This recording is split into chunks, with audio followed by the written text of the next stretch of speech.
Advisor assignments.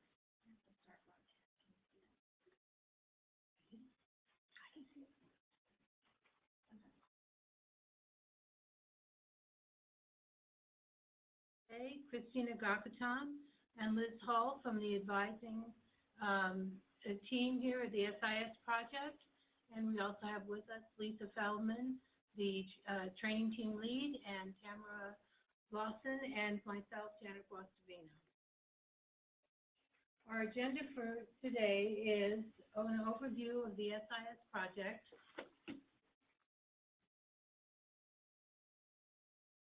and overview of Go Live 5.0 through 5.7, placing and releasing holds, followed by questions.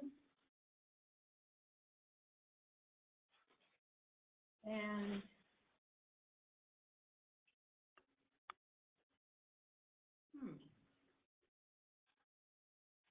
we are in the process of trying to advance the slides. Please stick with us.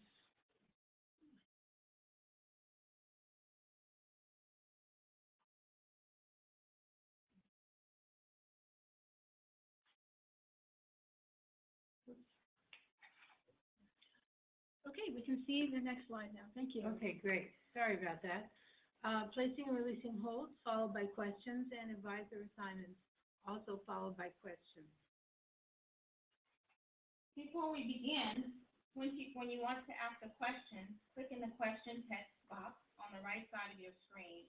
Type in your question and press the Enter key.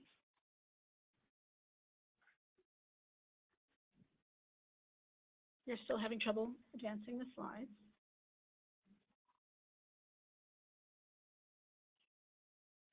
And I said, please speak louder. Okay, there we go. We're now, this is Lisa Feldman speaking, and I'm going to give you a quick overview of the project and what's going when for advising. And I know many of you have seen this, but I'm going to run through it really quickly. Tomorrow, actually, students will see their appointment times in Cal Central for their registration. And I know that's very relevant to many of the people on the phone because you will be advising them about their fall 2016 registration. On March 24th, our newly admitted undergraduates will start getting their, hearing about their results. And on March 28th, My Academics in Cal Central, the portal that you will now be using for your advising tools, will have the schedule of classes, and the students will see it as well. So we had some questions about how this Go Live will be communicated to students and faculty. You have probably seen a Cal message that came out today. We have many emails coming up to various groups. And when it comes to faculty, we're partnering with the Academic Senate, and we're also working on messages and redirects on existing websites, such as Fairfax. I know many of you have seen this before, but I want to review it one more time. We have, our project goes live in multiple stages, and we've had 4 go lives through February, and the vertical column is the different functions that are impacted. Until now, the go lives have been primarily focused on admissions, as well as undergraduate financial aid for those students admitted. Actually, today, we went live with Go Live 5, and this is a big go live because it does impact all of campus, as we saw from the Cal message. In addition, this is when advisors will now begin to have an advising dashboard that we will be building out, and you will see some of that today. I want to review a couple of pieces of lingo that if you speak too quickly, you can sometimes trip over. One is Campus Solutions versus Cal Central. Campus Solutions, which we sometimes shorten as CS, is the PeopleSoft product that manages the data and processes for the SIS project and for the system. And by many staff who are not academic advisors, they may be entering Campus Solutions directly. Cal Central is the portal where all students will access SIS activities, including enrollment, and also where advisors will access advisor tools. The other thing I want to remind us of is Cal Student Central versus Cal Central. Cal Central is the portal. Cal Student Central is a physical space where students can go as a drop-in help desk. Cal Student Central is where students should go when they have questions about what they're seeing in Cal Central. And with that, I wanted to let you all know that if you find yourself with a challenge in working with the system, we have direct help. ServiceNow is the system that we're using to support you. The best way to reach us is email sishelp@berkeley.edu. If you prefer the phone, it's 510-664-9000. Option 6 comes directly to us. So, and Tamala, Lonnie, and Linda are the 3 people who will be helping you out. And with that, I'm going to turn it over to Liz for a review of advisor placing holds. Thank you, Lisa. Right now, we're going to move over into placing and releasing holds right through the advisor dashboard. So in just a moment, you should see right now, actually on your screen, the advisor dashboard.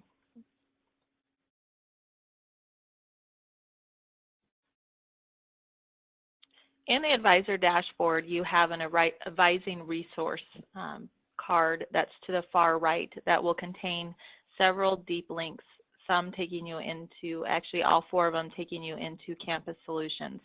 The very first one that we're going to focus on is the service indicators, which for all of you is similar to or exactly the same as the advising holds. So I'll click in service indicators. What it's going to do is take me right into Campus Solutions. And it's going to bring me to a search screen. And the search screen allows me to look for the student that I am going to place or release a hold on. So I have a student here that I'm going to look up.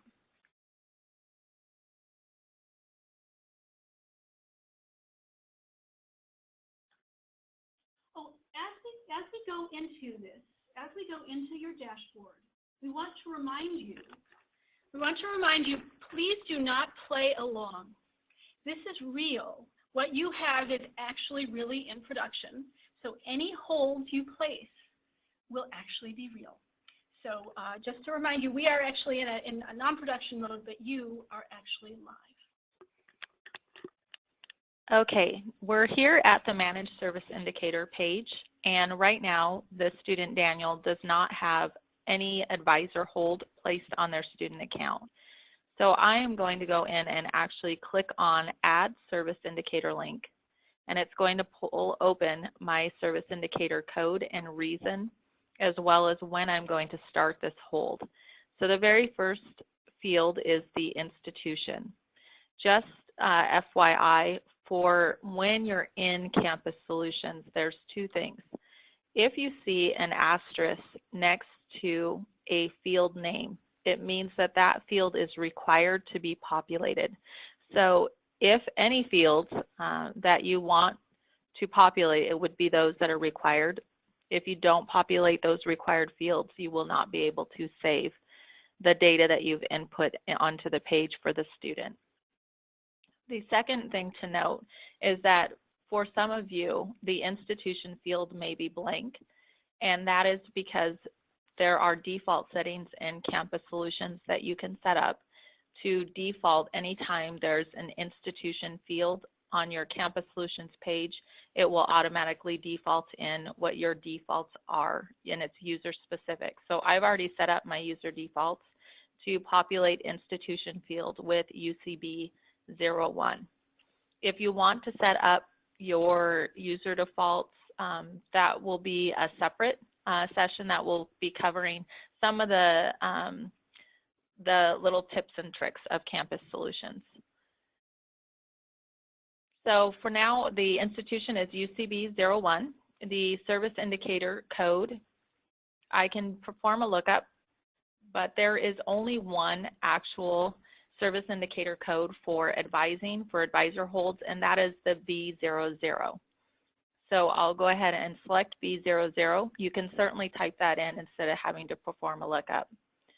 The second piece is the service indicator reason, and this is where you're indicating what type of advising hold is this. And you'll notice that I have a whole list of advising holds reason codes that are advising holds that I can place on the student. Not everybody access will have a whole list of, you'll notice that there's 73 here on the screen. Majority of those out there will not have 73 service indicator reasons. They will have the actual service indicator reason codes that they've been approved to assign or place and release on a student's record. So I'm going to go ahead and just say I'm going to assign just a generic advisor hold. You'll notice that some of the advisor holds below that are department specific. So if you are in that particular department, you are going to have access to place and release that hold. I'm just going to add a little tidbit in this webinar. Right now, we are working through the security by department. So if any of you go out today and are going to assign or release a service indicator on a student that's department specific, we may not have gotten to your actual department security to assign it to your account, and you might not be able to see your department advisor hold just yet. So we're working through that this afternoon and into this evening. So hopefully we'll have everything set by tomorrow morning for sure. We've already gotten a good start on it. But you will see all the generic holds that everyone has access to across college department, which would be the regular advisor hold, advising appointment, academic status, etc. So for this example, I'm going to use the advisor hold. What populates is the description field automatically, and this description field is coming from the supporting table that we set up, the service indicator reason code, and those statements, the generic statements, were ones that were crafted by the advising directors, and so we just included those statements. You cannot override the description field with your own note, just FYI on that. In the next field is the start term, and you want to indicate when does this hold take effect. And so I'm going to say this hold is for fall 2016. You do not have to actually populate. That doesn't look like you wrote fall 2016, Liz. I will do a lookup. I'm just being reminded that I just typed it in instead of performing a lookup. You can perform a lookup on the start term, and you can search for fall and get all, doesn't like it like that because I didn't capitalize. So you can get all the fall terms that are out there that are built, and I'm going to put in 2016 to drill down so I don't have to sift through. Because there is a different code. You don't just put in 2016, you have to actually put in the code for the term. Correct. So there is a naming convention or a numeric convention for terms, and the convention is, let me go ahead and select the fall 2016. The 2 stands for the century, the 1 and the 6 for the year, and the 8 is the actual semester, so that's fall. So when you see fall 17, it's going to be 2178.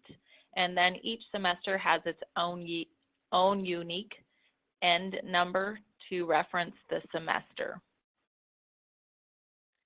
The end term you can leave blank, but you also can populate to say that this block or this hold ends at the end of fall 2016, or you could say it ends at the end of the next semester. The difference with doing the start and end term is that once you release it, you have released that hold. So even though that the end term might be for the next semester, once you release the hold, the student will then be able to enroll in courses. You can move away from using the start term and actually put in a begin start date and an end date. Oftentimes I use the start term. It'll use the beginning effective date of the term, and then I'll use the end term, and it'll use the end of the effective date of that term instead of having to actually key in a start date and an end date. But if people want to set the hold for next week, then they should probably put in a date rather than the term. Is that correct? Yes, if it's date specific of when it when it should start. Okay. So the next is the department, which just defaults with UCBKL. And the reason why it defaults with the UCBKL is because that is how we've set up the service indicator. Reason is to be tied to just the generic Berkeley department. We have created service indicator reason codes that represent each department, and then we will tag those by security to the appropriate end users that are in that department, and that is why we have not tied down to each specific department.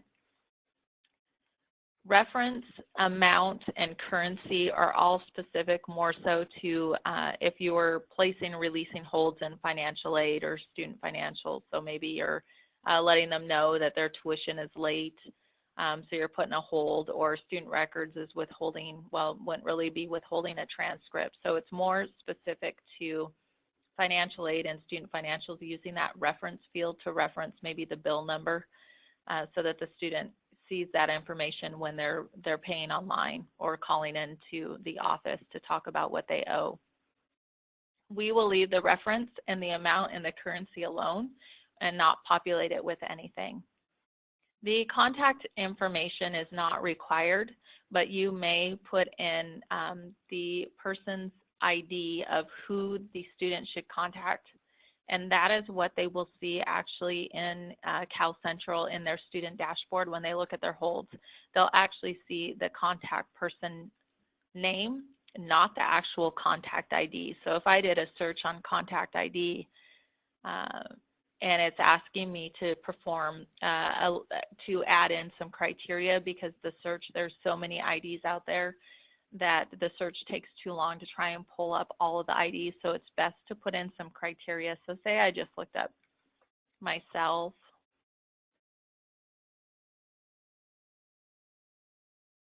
and I said I want this student to contact me if they have questions about the advising hold. I'll populate that, and what the student will actually see is this contact, the contact person name. They will not see this actual unique ID.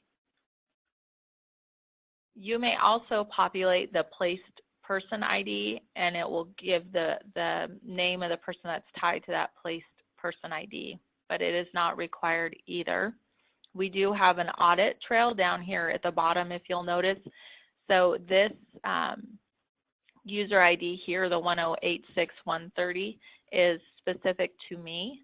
So I can tell that I actually am the one that assigned this service indicator to this student.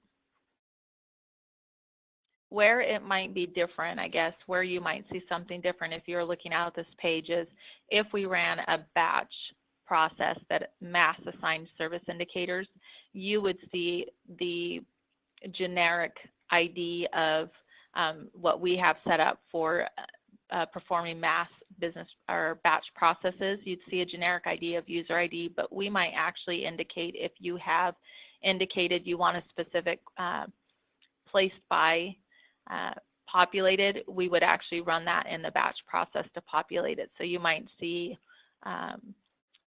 maybe Christina Yossi is the placed by, but the user ID is actually the batch process that we've run, generates that.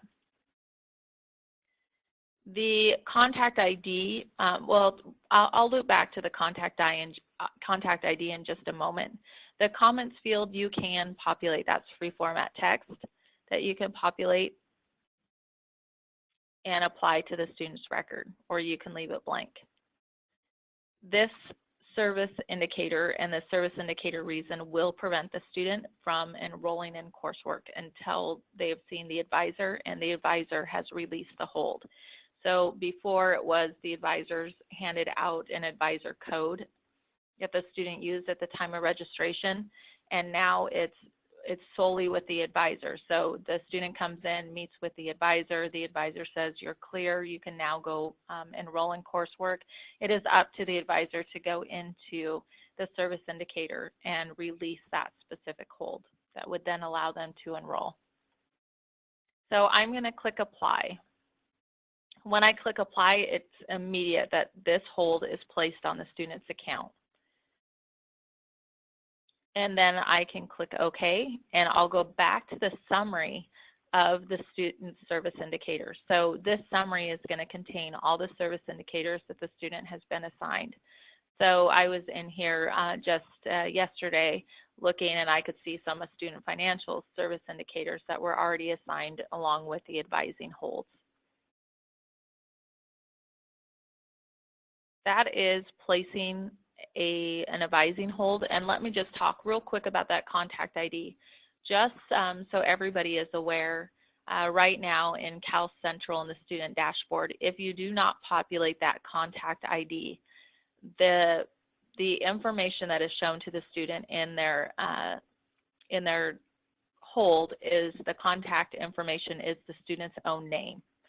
So Cal Central is aware of this, that the student's name is showing when the contact ID is not populated, and they are working on fixing this issue in Cal Central. But it's good for you to know, because a student might ask you at some point why their name is populated as the contact. Majority of the time, once the hold is placed, you're usually navigating away from the page and going someplace else to do something else with the student's record, or you're moving on to the next student for your advising appointment. But we're just going to pretend like time has passed, and now we're ready to release the hold for this student. So you would still navigate through the advisor dashboard and click on the service indicator link, and it would bring you right back to the search page of the student. So if you remember, we started on this first page when we clicked on that service indicator. You would still search on the student sample ID. You don't necessarily have to populate the career with undergrad. I would just say, I want to search on all the holds that have been placed on the student. And I can then still see that advising hold that I just placed on the student's record. So I click in the V00 link. That's important. You can't click anywhere else on the screen. You have to click on that V00 link to drill down. Once you get into the edit service indicator, you can see everything that we just populated in the previous steps. But in this case, all I'm doing is clicking release, this release button right here. Once I click that, it asks me if I'm sure that I really want to release the service indicator, and I say, yeah, the student met with me and I'm releasing him to enroll, and I go ahead and click OK, and the service indicator is no longer applied to the student's record. Just to let you know, there has been some questions through testing and demos before, is there's been concern that when you come back to the summary page that you cannot see existing service indicators or historical service indicators that have been placed on the student's record. And those service indicators have not been lost. They're always stored in the system. They are stored in what we call the service indicator audit tables. So that audit table will always track what service indicators have been assigned and released from a student's record at any historical time effective date in the system. We have reports that will be generated out. We don't have them all set up yet, but we definitely will have some reports that will pull from the audit tables for any of the colleges or departments or advisors who want to see what kind of service indicators, or another word for it, holds, have been placed on the student's record over their career or in the last year. So that will be available. And that is it for placing and releasing service indicators. So just real quick. I had a question about it. There was a notify button at the bottom. Mm-hmm. Is that something people should push? No. Okay. The notify button at the bottom is linked to, you'll be familiar with this word, is workflow. It's Campus Solutions workflow. It works a little different than a regular workflow, and it's not set up in Campus Solutions. So if you click that notify button, it does not do anything. Even if you were to populate it with some information, it's not going to actually go anywhere when you do populate and you activate it. So you can push it, but it won't do anything, just so you know. So now we'll open this up for any other questions before we move on to advisor assignments. Can you address, I'm sorry, this is from Elizabeth Olin. Can you address at some point how those of us who have do advise but do not have advisor as our primary role can get access to advising tools? As of today, I don't have access to holds or other advising resources. In fact, I still have student information up from when I was a student. Thanks.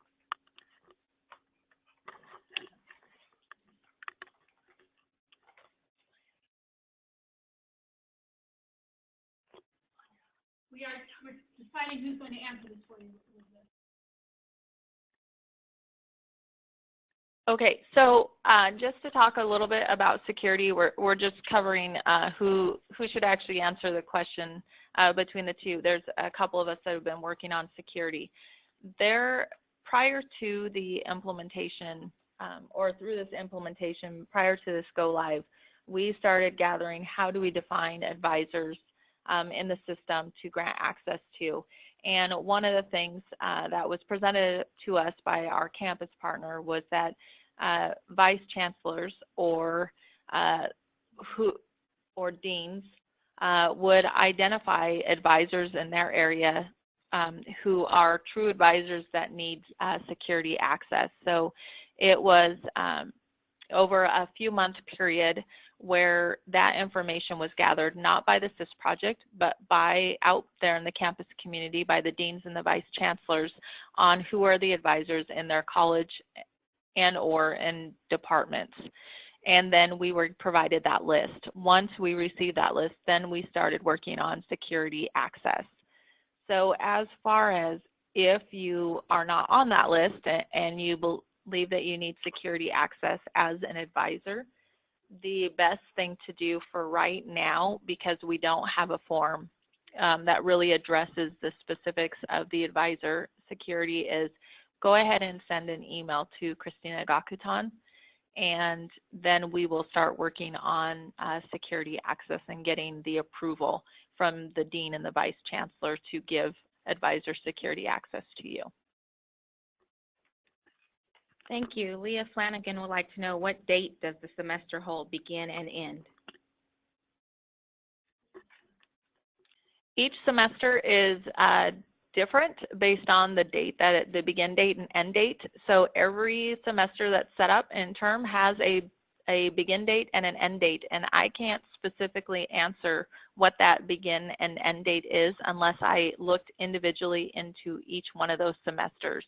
In the term session table, which is a setup table that most do not have access to. So if your published calendar, and I'm saying if your is because I am Sierra Cedar, I am not a UCB employee. So if your published calendar publishes a begin semester date and an end semester date, that would be the begin and end semester date that the project would have used in building the terms out for fall, spring, and or summer semesters. And I want to acknowledge we've got a lot of questions. We're going to answer quite a few now, and then we're going to take a break and do the second half of the webinar. And if we don't get to your question in the webinar, we'll follow up with you. Okay. Next question from Kathy Lee. Is the contact ID number the employee ID number? It is the employee ID number. Leah Flanagan would like to know, how do we get the whole description changed? If you want the whole description changed, it's a little bit more challenging when it comes to a general advising hold, like advisor hold, first semester student, undeclared senior. Those are generic holds. Those generic holds are being used by all colleges and all departments with the colleges. So they're using just that one code. If you are wanting that description to change, the best thing would be to send that to Christina Gakutan, and it would have to be taken to the advising directors for review, because once that description is changed, it's changed for all the colleges. So if you wanted to make it unique for yourself, So say it was College of Letters and Science wants to change it and make it unique to College of Letters and Science, you've now changed it for College of Natural Resources. So those generic holds, we tried to keep the text very generic, so it's not specific to a department or to a college, so all advisors could use it across the colleges and departments. If it's specific to your department, where it's an advisor hold economics, that can be made unique to economics, but the generic ones, it would be something that you could put out as a suggestion and then reviewed by the advising directors.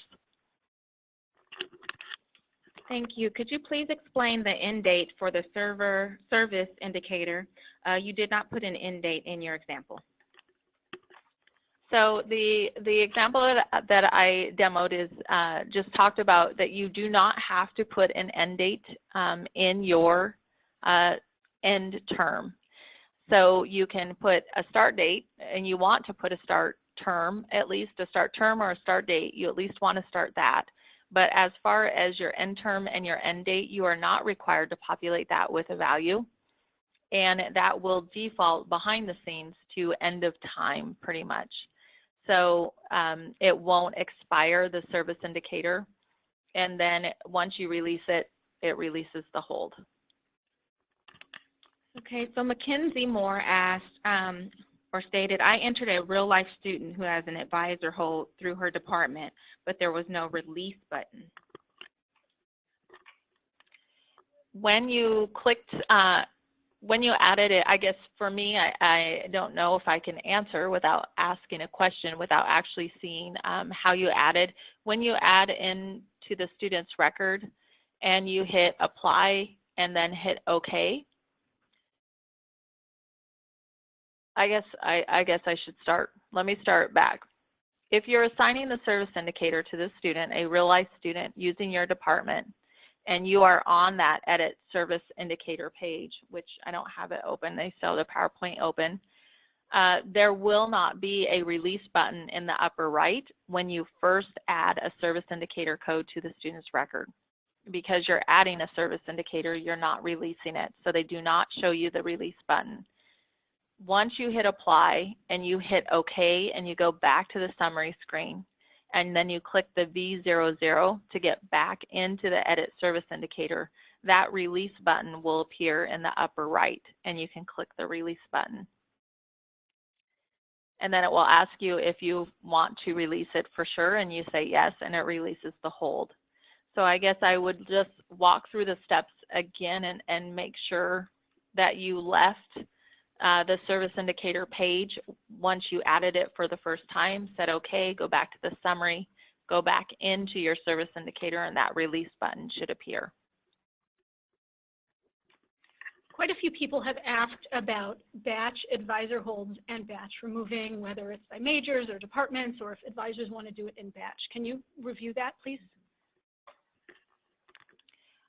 We can do batch assignment by department, by college, by a cohort of students if we have the right criteria. At this time, because it's a batch process in Campus Solutions and there is a lot of things going on in the system that can tax the system, the timing of everything that's going on in the system. Right now, we are not releasing access to run batch assignments. It's a little bit more complicated. It's a complex process in Campus Solutions. So we're holding back on allowing majors, departments, colleges from running their own batch assignments, and we will reassess over time. But we are not preventing anyone from wanting to have a batch process. So if there's a batch assignment or a batch release that you want to have done, for right now, you would contact Christina Gakutan as well via email, asking for the batch release with the criteria or the batch assignment with the criteria that you need so we pull the right students. And we'll do that through this project process. And then it may end up funneling through a central tool support office and then down the road possibly could then go out, filter out to colleges and departments, but we just haven't made it to that point where we can make a solid decision as a project on how far out we allow security access for batch processes. One last question for this part of the webinar. Do you mind if I ask? So what do service indicators look like for double majors and simultaneous degree students? For double majors or simultaneous degrees, we do have a double major service indicator hold that we place on the student's record. But say it's a double major and they're in 2 different departments. If one department wants to place a hold on the student, we would put that department hold, or you would put that department hold on the student's record, and it would tell them, say they're economics and history. So economics wants to place a hold on the student's record, it would have the economics advisor hold assigned there. History cannot release that hold. It has to be somebody from economics, an advisor from economics that can release that hold. If history also wants to add a hold, they would add their own history advisor hold. Economics could not release history's advisor hold. The student would have to see a history advisor or someone in the history department to release that hold. Same would go for simultaneous degree as well.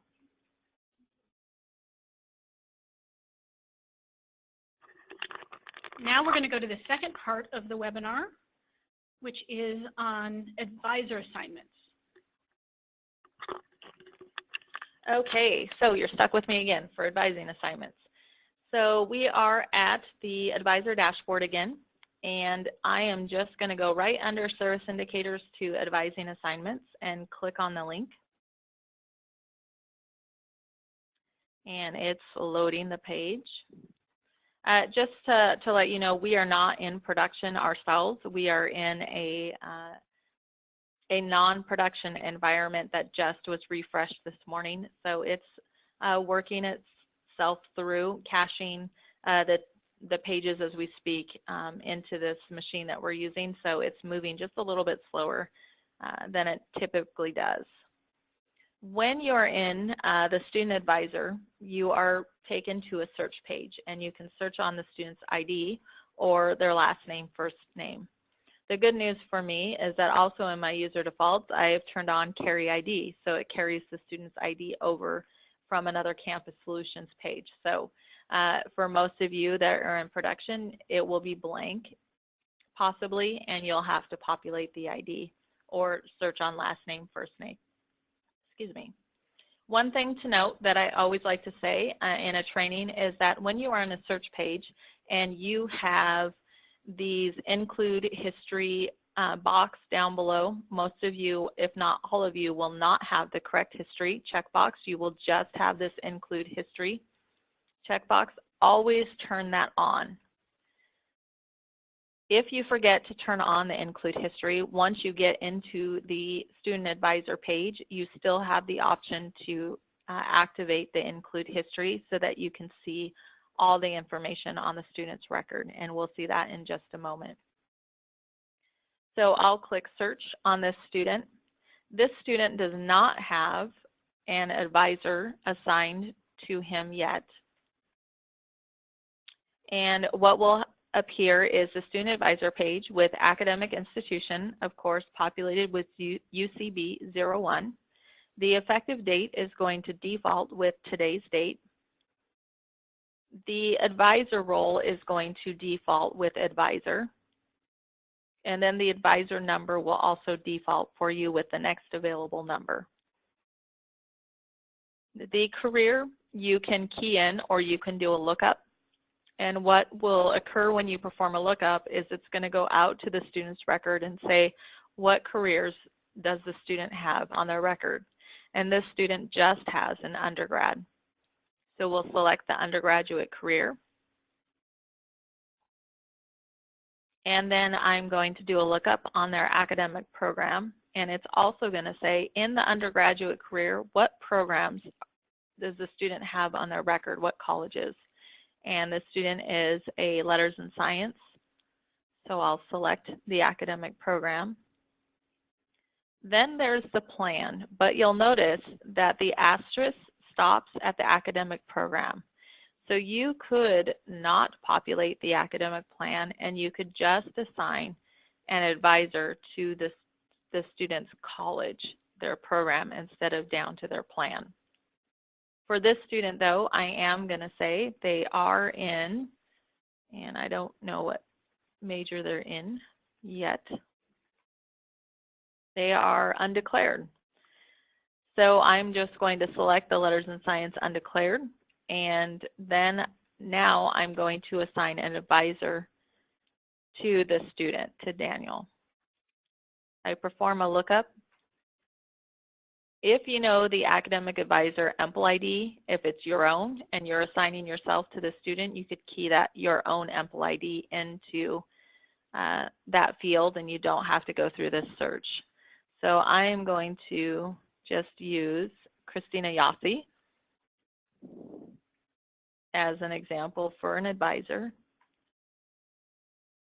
And I just put in a partial of her name, and what pulls up is Christina Yossi, luckily.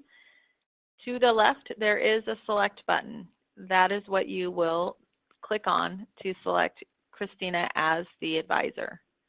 I click on the select. It populates Christina Yossi's EMPL ID into the field.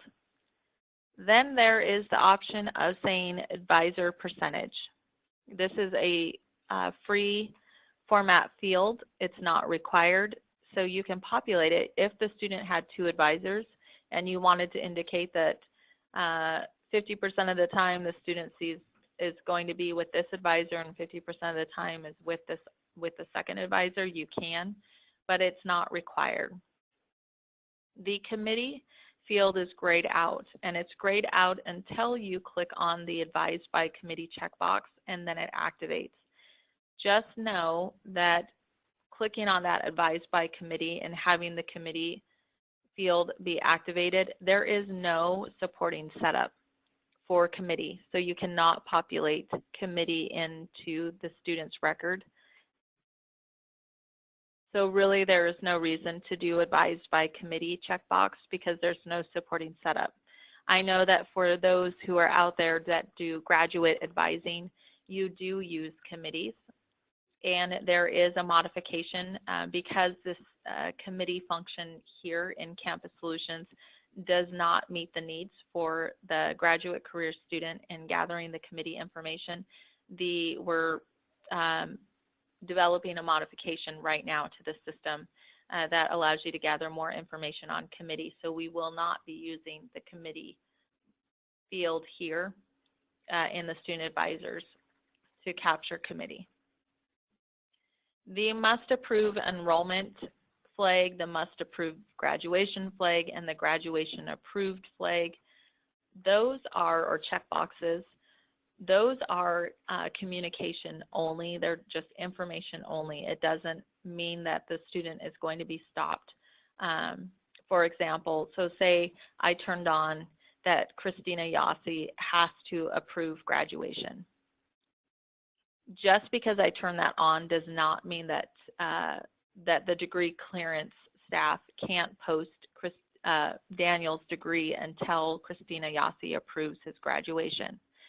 That piece would just be used in reporting by the degree clearance team to say, do any of the students must have their graduation approved before the degree can be awarded. We are not at the point in the project yet, though, that defines degree clearance. So we're working towards that. Student records actually is the module that's working on graduation, and the decisions surrounding must approve graduation, graduation approved, those still remain to be decided. So we are not sure quite yet what is going to happen with the must approve graduation and the graduation approved check boxes here. Must approve enrollment is also the same. It doesn't prevent the student from enrolling if you turn on a must approve enrollment. This would be a reporting check flag as well that enrollment would use. in pulling their records to identify if maybe they need to assign a service indicator. But that would fall outside of academic advising at this point when it comes to enrollment. That is part of student records and their decisions behind enrollment. So let me get Yossi back in there. Oops.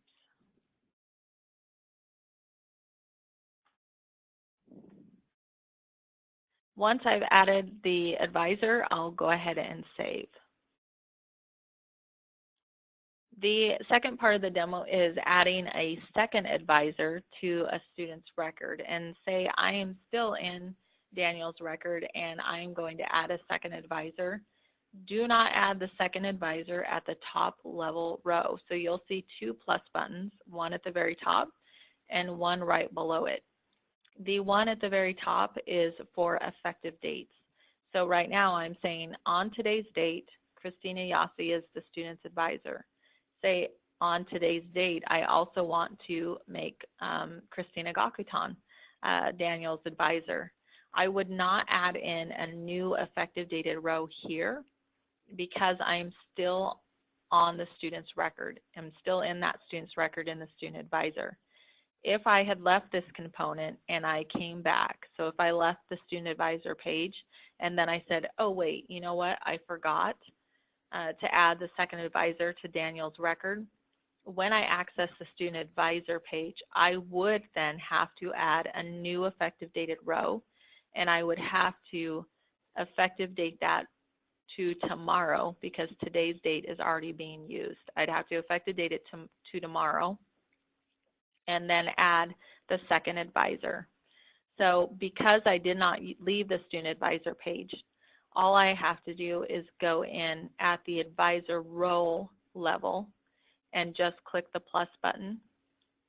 It has me indicate the career again. So I say undergraduate, the program, UCLS, the plan, and that's the undeclared. Now I'm going into the advisor and I'm going to look up Christina. And I will select Christina and save. So now what appears is that on March 21st, 2016, so right here, Daniel had two advisors assigned to him, Christina Yossi and Christina Gakutan. And we are running closer to time, so I'm being warned that we need to give some more time for questions. So we'll open this up again for questions. Thank you. Laura would like to know, will faculty advisors be able to release holds?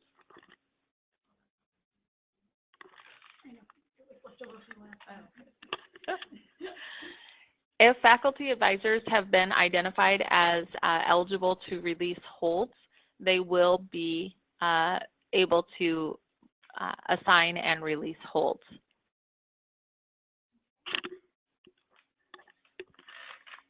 And Nancy would like to know, who needs to assign advisors? Are we, as UMA, is going to have to add this to students?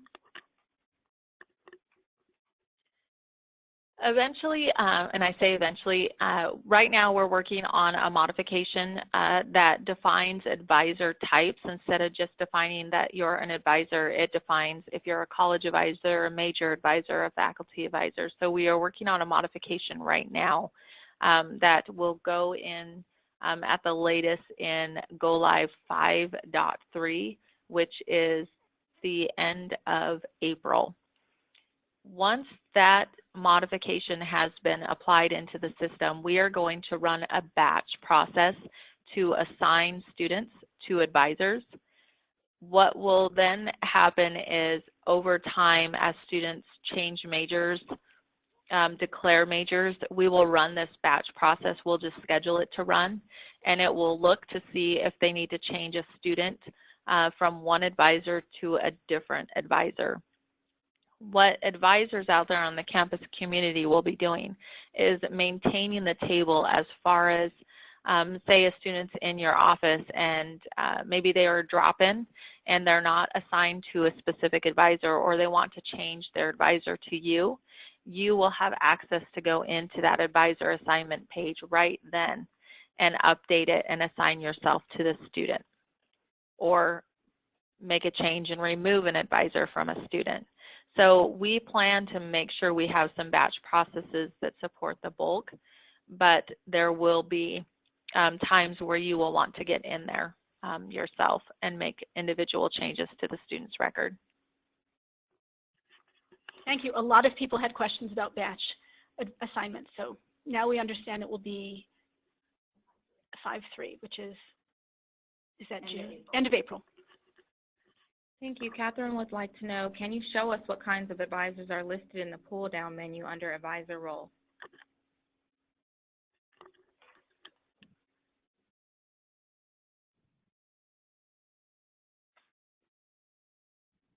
There's qualifying exam committee and thesis committee, but just so you know, we are not using the advisor role of qualifying exam committee and thesis committee in the advisor field. So if you are indicating an advisor, you truly want to use the advisor role only and populate it for the advisor. Qualifying exam committee and thesis committee are being captured. It's very similar to what I was talking about with the committee field. Qualifying exam committee and thesis committee are being captured by advisor type, as well as by this and the advisor type is a modification, but it also is being captured by an additional modification where it's pulling together the information of the committees for the student. We're using a combination of a modification and workflow. So do not use qualifying exam committee and thesis committee and the advisor role. It won't get picked up for any of the reporting because we are specifically targeting that advisor role. Okay, we have less than a minute left, but will students see text input into the comments section? Students will not see text with the comment. That's internal. They will see text and description. Right, they will see the description text, which is preset, but the comment section is for internal use. Only students will not see it. Good, thank you. And I think that wraps up our time. We know you have a ton more questions, so we will follow up with you offline on that, and a couple of people were seeing things that they were curious about on their own screens, so we'll check with you on that. All right, well, thank you very much for your presence and participation this afternoon, and we will see you at the next webinar on scheduled classes for advisors, which is on Wednesday the 23rd from 1:30 to 2:30. And some of you have had trouble figuring out how to sign up for that, and that sign up is now up on the Academic Advisor website. So please do sign up, and we'll see you soon. Thanks.